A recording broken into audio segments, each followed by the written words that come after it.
Hi guys, myself Girish and this is my new innovation seedling planter ಅಂತ ಇದ್ರ ಹೆಸರು.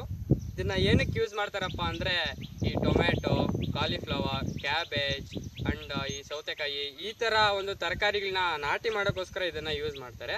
ಇದರಿಂದ ಏನಪ್ಪ ಯೂಸಸ್ ಅಂದ್ರೆ ನೋಡೋಣ ಬನ್ನಿ.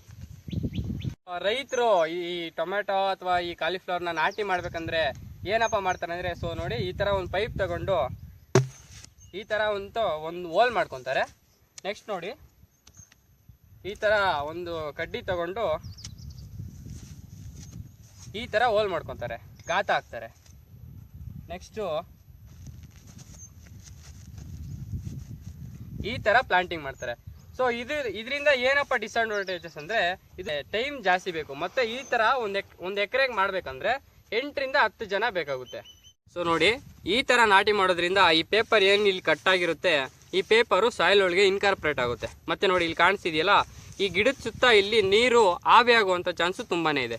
ಮತ್ತೆ ಇಲ್ಲಿ ಸುತ್ತಾನು ವೀಡ್ಸ್ ಬೆಳೆಯುತ್ತೆ. ವೀಡ್ಸ್ ಬೆಳೆದು ಕ್ರಾಪ್ ವೀಡ್ ಕಾಂಪಿಟೇಷನ್ ಅಂತಾರೆ. ಸೊ ಆ ವೀಡ್ಸ್ ಏನು ಮಾಡುತ್ತೆ ನೀರಿಗೆ ಈ ಗಿಡಕ್ಕೆ ನೀರಿಗೋಸ್ಕರ ಆಗಿ ತೊಂದರೆ ಕೊಡುತ್ತೆ.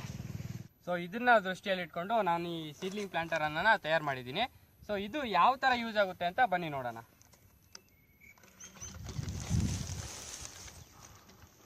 ಇದನ್ನ ಫಸ್ಟು ಈ ಥರ ಹಾಕ್ತೀನಿ.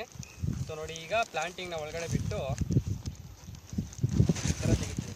ನೋಡಿ ಆಟೋಮೆಟಿಕ್ಕಾಗಿ ಸೀಡ್ಲಿಂಗ್ ಯಾವ ಥರ ಪ್ಲಾಂಟಿಂಗ್ ಆಗಿದೆ ಅಂತ ಇಲ್ಲಿ ನೋಡಿ. ಜಸ್ಟ್ ಪೇಪರು ಜಸ್ಟ್ ಇಲ್ಲಿ ಕಟ್ ಆಗಿದೆ ಅಷ್ಟೇ. ಸೊ ನೋಡಿ ಪೇಪರ್ ಇಲ್ಲಿ ಜಸ್ಟ್ ಕಟ್ ಆಗಿದೆ ಅಷ್ಟೇ. ಕಟ್ ಆಗಿಬಿಟ್ಟು ಪ್ಲಾಂಟಿಂಗು ಸೀಡ್ಲಿಂಗು ಒಳಗಡೆ ಪ್ಲಾಂಟಿಂಗ್ ಆಗಿದೆ. ಸೊ ನೋಡಿ ಈ ಥರ ಫುಲ್ಲು ಈ ಥರ ಪೇಪರ್ ರೌಂಡಾಗಿ ಕಟ್ ಆಗಿಲ್ಲ. ಇಲ್ಲಿ ಏನಂದರೆ ಯೂಸು ಎವಾಪ್ರೇಷನ್ ಕಂಟ್ರೋಲ್ ಆಗುತ್ತೆ, ಬೀಡ್ಸ್ ಬೆಳೆಯೋಕ್ಕೆ ಚಾನ್ಸ್ ಇರಲ್ಲ. ನೋಡಿ ಈ ಥರ ಈಗ ನೋಡಿ ಇಲ್ಲಿ ಹಾಕಿದ್ವಾ, ಈಗ ನೋಡಿ ನೋಡಿ ಈ ಥರ ಪ್ಲಾಂಟಿಂಗನ್ನು ಮಾಡೋದಾಗುತ್ತೆ. ನೋಡಿ ಇಲ್ಲಿ ಪ್ಲಾಂಟು ಈಸಿಯಾಗಿ ಸಾಯಿಲ್ ಒಳಗಡೆ ಹೋಗಿದೆ, ಮತ್ತೆ ಇಲ್ಲಿ ಜಸ್ಟ್ ಕಟ್ ಆಗಿದೆ ಅಷ್ಟೇ. ಈ ಸೀಡ್ಲಿಂಗ್ ಪ್ಲಾಂಟರ್ನ ಯೂಸ್ ಮಾಡಿಕೊಂಡು 8 ರಿಂದ 10 ಜನ 1 ಎಕರೆ ಜಮೀನಲ್ಲಿ ಒಂದಿನ ಮಾಡೋ ಕೆಲಸನ ಬರೀ 2 ರಿಂದ 4 ಅವರಲ್ಲಿ ಈ ಕೆಲಸನ ಮುಗಿಸ್ಬೋದು. ಸೊ ಇದು ನೋಡೋಕ್ಕೆ ಸ್ವಲ್ಪ ಸಿಂಪಲ್ ಆಗಿದೆ, ಬಟ್ ಇದರಲ್ಲಿ ಸ್ಪೆಷಾಲಿಟಿ ಏನಪ್ಪ ಅಂದರೆ ಈಗ ನಾವು integrated disease management and pest management ತಗೊಂಡ್ರೆ ಅದರಲ್ಲಿ ಇಂಪಾರ್ಟೆಂಟ್ ಬಂದು ಸ್ಪೇಸ್ ಮ್ಯಾನೇಜ್ಮೆಂಟು. ಅಂದರೆ ಒಂದು ಗಿಡದಿಂದ ಇನ್ನೊಂದು ಗಿಡಕ್ಕೆ ಎಷ್ಟು ಸ್ಪೇಸ್ ಮ್ಯಾನೇಜ್ಮೆಂಟ್ ಮಾಡಿದ್ರೆ ಪೆಸ್ಟ್ ಕಂಟ್ರೋಲ್ ಮತ್ತು ಡಿಸೀಸ್ ಕಂಟ್ರೋಲ್ ಆಗುತ್ತೆ ಅನ್ನೋದು ಇಂಪಾರ್ಟೆಂಟು. ಸೊ ಇದರಲ್ಲಿ ನೋಡಿದ್ರೆ ನಾವು ಇಲ್ಲಿ ನೋಡಿ ಇಲ್ಲಿ ಕಾಣಿಸ್ತಿದೆಯಲ್ಲ, ಇದರಿಂದ ನೋಡಿ ಈಗ ಇದು 1 ಅಡಿಗೆ ಫಿಕ್ಸ್ ಆಗಿದೆ. ಸೊ ಇದನ್ನು ನಾವು ಎಕ್ಸ್ಟೆಂಡ್ ಮಾಡ್ಕೋಬೋದು. ನೋಡಿ ಈಗ ತೆಗೆದ್ರೆ 1.5 ಅಡಿ, ಮತ್ತು ಇನ್ನೊಂಚೂರು ಎಕ್ಸ್ಟೆಂಡ್ ಆದರೆ ನೋಡಿ ಈಗ ಮಾಡಿದ್ರೆ 2 ಅಡಿಗೆ. ಸೊ ನಾವು ಕೆಲವೊಂದು ವೆರೈಟೀಸ್ ಬರ್ತವೆ. ಈಗ ಫಾರ್ ಎಕ್ಸಾಂಪಲ್ ಟೊಮೊಟೊ ತಗೊಂಡ್ರೆ ಅಭಿನವ ಅಂತ ವೆರೈಟಿ ಬರುತ್ತೆ. ಅದು ವೆಜಿಟೇಟಿವ್ ಗ್ರೋತು ತುಂಬ ಜಾಸ್ತಿನೇ ಆಗುತ್ತೆ. ಅಂಥ ಕ್ರಾಪ್ಗೆ ಸ್ವಲ್ಪ ಸ್ಪೇಸಿಂಗು ದೊಡ್ಡದಾಗಬೇಕು. ಆ ಥರ ಇರೋದಕ್ಕೆ ಈ ಥರ ನೋಡಿ ಎಕ್ಸ್ಟೆಂಡ್ ಮಾಡಿಕೊಂಡು 1.5 ಅಡಿ 2 ಅಡಿ ಈ ಥರ ತಗೊತೀವಿ. ಸೊ ಈ ನಾಟಿ ವೆರೈಟೀಸ್ ಬಂದರೆ ನೋಡಿ 1 ಅಡಿ is enough for that crop. So ಅಂಥ ಕ್ರಾಪ್ಗೆ ನೋಡಿ 1 ಅಡಿಗೆ ಫಿಕ್ಸ್ ಮಾಡಿಕೊಂಡು ನಾವು ಡಿಸೀಸ್ ಮ್ಯಾನೇಜ್ಮೆಂಟ್ ಮತ್ತು ಪೆಸ್ಟ್ ಮ್ಯಾನೇಜ್ಮೆಂಟನ್ನು ಮಾಡ್ಬೋದಾಗಿದೆ. ಸೊ ಇದನ್ನು ಯಾವ ಥರ ಮಾಡೋದು ಅಂತ ನೋಡೋಣ ಬನ್ನಿ. ನೋಡಿ ಈ ಪೈಪ್ ಇದೆಯಲ್ಲ, ಈ ಪೈಪ್ನ ಕಂಪ್ಲೀಟಾಗಿ ಇದನ್ನು ಪ್ಲಾಸ್ಟಿಕ್ ಪೈಪಿಂದ ಮಾಡಿರೋದು, PVC ಪೈಪಿಂದ ಮಾಡಿರೋದು. ನೋಡಿ ಈ ಪೈಪ್ನ ಈ ಥರ ಓರೆಯಾಗಿ ಕಟ್ ಮಾಡಬೇಕು. ಓರೆಯಾಗಿ ಕಟ್ ಮಾಡಿದಾದ್ಮೇಲೆ ಆ ಕಟ್ ಮಾಡಿರೋ ಪೀಸ್ ಇರುತ್ತಲ್ಲ ಅದಕ್ಕೆ ಈ ಥರ ಶೇಪ್ ಕೊಟ್ಬಿಟ್ಟು ನೋಡಿ ಇಲ್ಲಿ ಕಾಣಿಸ್ತಿದೆಯಲ್ಲ ಇಲ್ಲಿ ಸ್ಪ್ರಿಂಗು, ಈ ಥರ ಸ್ಪ್ರಿಂಗ್ ಹಾಕ್ಕೊಂಡು ಅಡ್ಜಸ್ಟ್ ಮಾಡಿಕೊಂಡು ಮತ್ತೆ ಅದಕ್ಕೊಂದು ದಾರ ಹಾಕಿ ನೋಡಿ ಇಲ್ಲಿ ಈ ಥರ ಕ್ಲಚ್ ಸಿಸ್ಟಮ್ನ ಅರೇಂಜ್ ಮಾಡ್ಕೋಬೇಕು.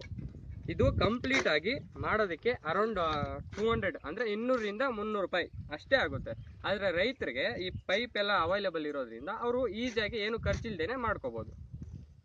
ಮತ್ತೆ ನೋಡಿ ಇಲ್ಲಿ ಈ ಥರ ಈ ಪೈಪ್ ಒಂದು ಈ ಥರ 2 ಕ್ಲಾಂಪ್ ಹಾಕ್ಕೊಂಡು ಆ ಕ್ಲಾಂಪ್ ಜಾರ್ದಿರೋ ಇರೋ ಥರ ನೋಡಿ ಈ ಥರ ಒಂದು ಟ್ಯೂಬು ಅಥವಾ ಇನ್ನೊಂದು ಏನಾದರೂ ದಾರ ಥರ ಈ ಥರ ಸುತ್ಕೋಬೇಕು.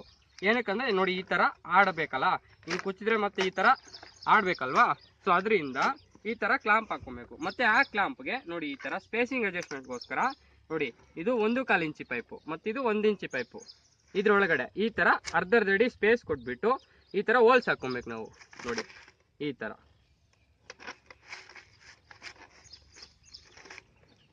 ಸೊ ಈ ಥರ ಸ್ಪೇಸಿಂಗ್ನ ಅಡ್ಜಸ್ಟ್ ಮಾಡ್ಕೋಬೇಕು.